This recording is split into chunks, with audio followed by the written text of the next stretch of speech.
భరతమాత అనాథ వృద్ధాశ్రమంలో అన్నదాన కార్యక్రమం చేయడం జరుగుతుంది. దీనికి గాను శ్రీమతి సాయి గారు వారి కుటుంబ సభ్యులు అన్నదాతగా వివరిస్తున్నారు. శ్రీమతి సాయి గారు, మీరు మీ కుటుంబ సభ్యులు నిండు నూరేళ్లు ఆయుర ఆరోగ్యాలతో అష్టైశ్వర్యంతో వర్ధిల్లాలని కోరుకుంటూ అన్నదాత సుఖీ భవ.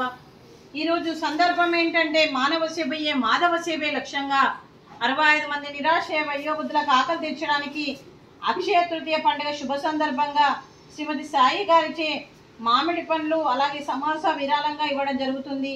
మరియు శ్రీమతి సాయి గారికి మరియు వారి కుటుంబ సభ్యులందరికీ అంతా మంచి జరగాలని మనస్ఫూర్తిగా కోరుకుంటూ మరియు ఈరోజు అక్షయ తృతీయ పండుగ శుభ సందర్భంగా మరియు వారికి ఆ విష్ణుమూర్తి ఆశీస్సులు అలాగే లక్ష్మీదేవి దీవెనలు సీతారాముని ఆశీస్సులు వారికి ఎప్పుడు ఉండాలని కోరుకుంటూ వారికి అంతా మంచి జరగాలని మనస్ఫూర్తిగా కోరుకుంటూ వారి సంవత్సరం తలపెట్టిన అన్ని పనులు విజయం లభించి ఆధ్యాత్మికంగా వ్యక్తిగతంగా వారు ఉన్నత శిఖరాలు అధిరోహించాలని కోరుకుంటూ వారికి ఎన్నటికీ తరగని ఆయుర ఆరోగ్యాలు అష్టైశ్వర్యాలు సుఖశాంతులను ఇవ్వాలనే భగవంతుని వేడుతూ వారికి అంతా మంచి జరగాలని మనస్ఫూర్తిగా కోరుకుంటూ వారికి ఏ సంకల్పం అనుకున్నది నెరవేరాలని భగవంతుని ప్రార్థిస్తూ మరియు వారికి వారి కుటుంబ సభ్యులందరికీ కూడా పేరు పేరున ధన్యవాదాలు కృతజ్ఞతలు.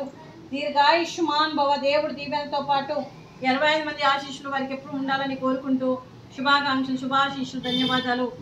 దీర్ఘాయుష్మాన్ భవ. అలాగే ఈ ఆశ్రమానికి పెద్ద దిక్కుగా వివరిస్తున్న మా తండ్రి లాంటి పెంటయ్య గారికి పుష్పలీలమ్మ గారికి పాదాభివందనం చేస్తూ మా ఆర్గనైజేషన్ కోసం 365 రోజులు నిత్యాన్నదాన కార్యక్రమం చేపట్టి కడుపు నిండి అన్నం పెడుతున్న భగవంతుడి స్వరూపమైన పెంటయ్య గారికి వారి కుటుంబ సభ్యులు ఎప్పుడు నిండు నూరేళ్లు ఆయురారోగ్యాలతో ఉండాలని కోరుకుంటూ వారికి వారి కుటుంబ సభ్యులకు దీర్ఘాయుష్మాన్ భవ. అలాగే శ్రీమతి సాయి గారు, మీరు అన్నదానం చేస్తున్నారు, మేము అన్నదానం స్వీకరిస్తున్నాం. ఈరోజు అన్నదానానికి మ్యాంగోస్ మామిడి పండ్లు సమోసా. అన్నదాత సుఖీ భవ. అన్నదాత అన్నదాత సుఖీ భవ సుఖీ భవ సుఖీ భవ సుఖీ భవ.